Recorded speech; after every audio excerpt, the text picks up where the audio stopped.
દહેગામના જેસા ચાંદના મુવાડા નદીના પટમાં ગેરકાયદેસર રસ્તો બનાવતા ચકચાર. મેસો નદી વચ્ચે રસ્તો બનાવતા તલાટી દોડી ગયા. દહેગામ તાલુકાના જેસા ચાંદાના મુવાડા ગામની સીમા ગોચર સર્વે નંબર 225 મેસવો નદીના પટમાં 2 વર્ષ પહેલા લીઝ ધારકોએ ગેરકાયદે વૃક્ષ છેદન કરી તેમજ કોઈપણ જાતની મંજૂરી વિના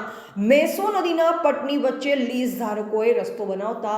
લીઝ ધારકો 1 વર્ષથી નદીના પટની વચ્ચે રસ્તો બનવાની જાણ થતાં ગોચર સર્વે નંબર 225ના સ્થળે નદીના પટમાં જેસા ચાંદાના મુવાડા ગ્રામ પંચાયતના તલાટી અને સરપંચ અને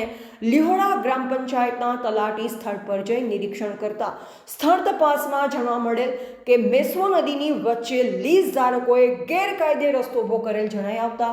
ચાંદા જેસાના મુવાડા ગ્રામ પંચાયતના તલાટીએ કામગીરી અટકાવી હતી. આ મુદ્દે ખનન માફિયા સામે દહેગામ તાલુકા વિકાસ અધિકારી, દહેગામ તાલુકા મામલતદાર, ગાંધીનગર ભૂસ્તર શાસ્ત્રી અધિકારી, જિલ્લા કલેક્ટર સહિતના અધિકારીઓને તાત્કાલિક તપાસનો ધમધમાટ શરૂ કરતા ગ્રામજનોમાં ચકચાર મચી જવા પામી હતી.